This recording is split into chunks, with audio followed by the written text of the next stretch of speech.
So the Owl Nebula, you can see the bullseye there on the picture. That's the Big Dipper, Ursa Major. And there is the Owl Nebula.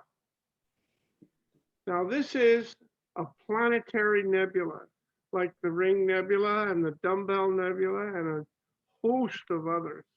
Apparently there are 1,000 planetary nebula visible to an amateur with say, a 10-inch telescope or bigger. There's at least 1,000. Some years back, I did the Astronomical League have a planetary nebula certificate program. You find 100 planetaries and send in your observations, and you get a nice certificate for your wall and a pin. And I really enjoyed it. Using an O3 filter, you can see some of the really faint ones, some of the really small ones. This one is not that far away, but some that are halfway across the galaxy are quite small, even at high power. So sometimes in order to see them, you have to use an O3 filter, and it brings them out. You can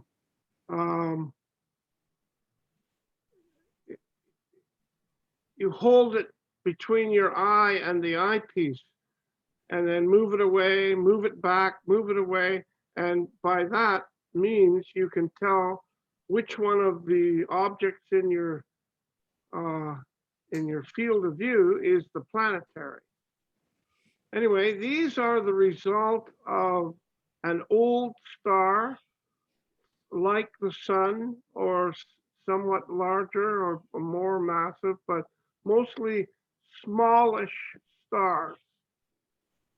When they're finished converting all the hydrogen in their core to helium, they start to swell up because there's nothing in the core to burn. So they start. We use the term burn, but really it's not. It's a conversion. It converts the hydrogen into helium. That's how stars shine. And so when it uses up all the hydrogen, it starts to swell up and becomes first a red giant like Betelgeuse or Antares. And after that stage, it just keeps on swelling up. And the center of the star, the core, is a white dwarf. And on this picture, you can see it right there, which tells us that it's not that far away, because white dwarfs are very small. They're bright, but there's very little size there. So here we are. So this is also known as NGC 3587 or M97. It was discovered by Pierre Monyh, in 1781, same year that Herschel discovered Uranus. It is 163 by 147 seconds in diameter. Lord Rosse in 1848 thought it looked like the face of an owl. It has two dark perforations with a star in each. Both stars were visible until 1850, March 1850. there was a star in each of those holes. And then 5 weeks later, the one star disappeared. Can we go back to that first picture, Dave? No. Yeah. You see, can you point to that star there? That one. And then there was one in there somewhere. But it just disappeared and nobody knows why or how. It shows up in Lord Ross's drawing. Yes. Well, he's the one who first realized that the star was gone. Anyway, in 5 weeks. So it didn't fade away. It was how that could happen, no one knows. In large scopes, like, well, in my scope, in my 16-inch, it looks blue-green in color. Although if you're using a smaller scope, you'll find that it just looks gray.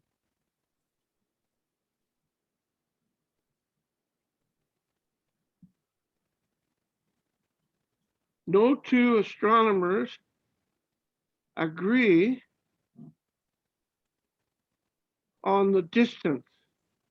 Planetaries are very difficult, just like any nebula. It's very difficult to say how far away it is.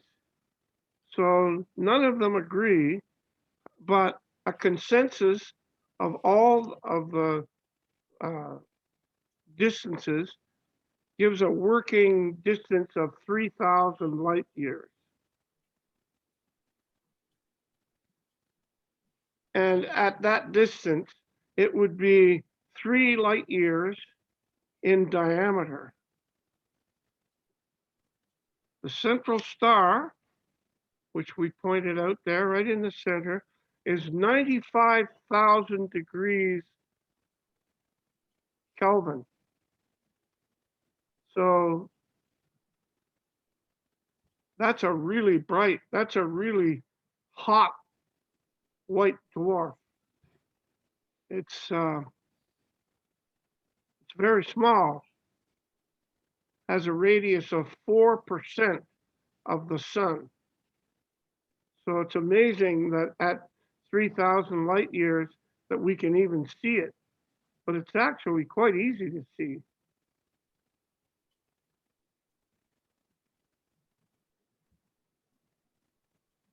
So these stars, as I said before, this white dwarf, one day the sun will be a white dwarf long after we're gone, but that's what these average stars do. And speaking of these objects, they just continue to expand until there's nothing left. It's just the white dwarf that will be left. And none of them have ever cooled to below white hot. So there are quite a few of them. Sirius B is one that you can see fairly, wasn't that hard to see. I did a talk on it a few months ago. And anyway, that's it. Anybody have a question? Yeah, I do, Bob. Dave, Yes. can you go back to the previous picture? Bob, is that a nebula we see down at the 4 o'clock position? It looks like it, doesn't it? Yeah, I showed it in another photograph too. I've never seen that. No, there's a galaxy there down in the lower left on this one, Yeah, an edge-on spiral. Oh. Thanks, Dave. There's there's a galaxy visible here too. Yeah, yeah. Okay.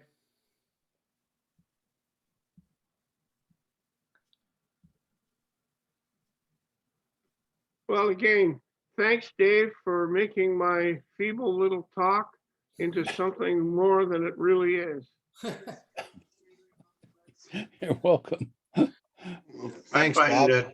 I find it quite interesting that back when they looked at it in 1800s, there's not too much difference from right now. They were pretty accurate back then.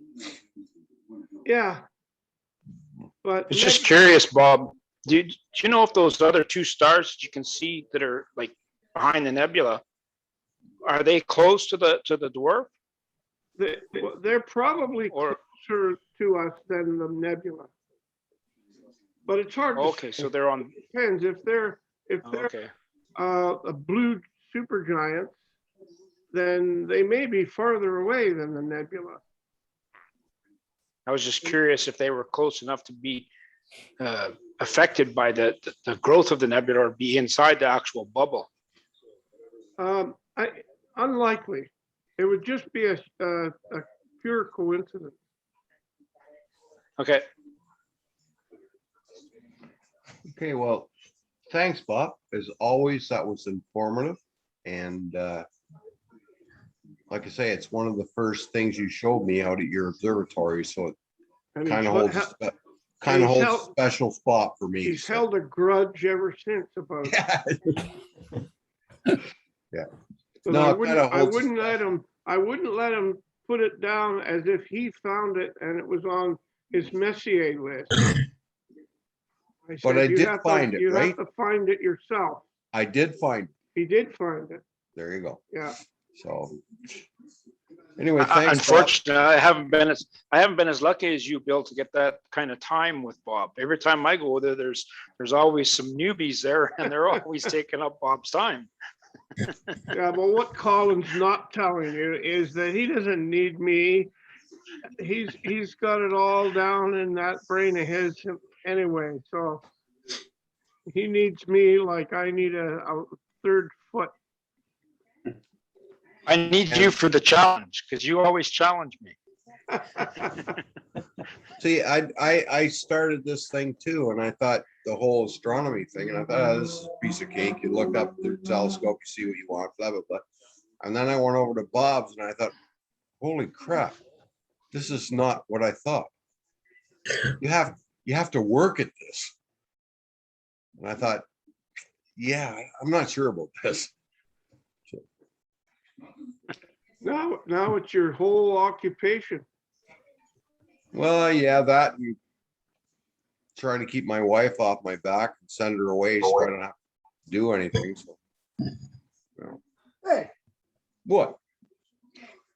Okay, And thanks, all Bob. that, all All that right. hard work, You're Bill, welcome. is what's taken you so long to do your Messier list. I'm done my Messiers. Long ago. I'm working all- on 65 globular clusters now. So Well, you got some renos going on, Bill, so the renos are always taxing, yeah, Reynolds going on. I got to sweep my front porch. No, yeah, got a lot of stuff going on. So, anyway, thanks, Bob. As always, your talk was informative, and I really enjoyed it. Good. Yeah, And fantastic, Bob. I'm sure That was everybody really else great. did too. Renee, Okay. The sky this month is going to be a little bit different. Hopefully, Dave, you have a preparation for the planetary alignment for this month.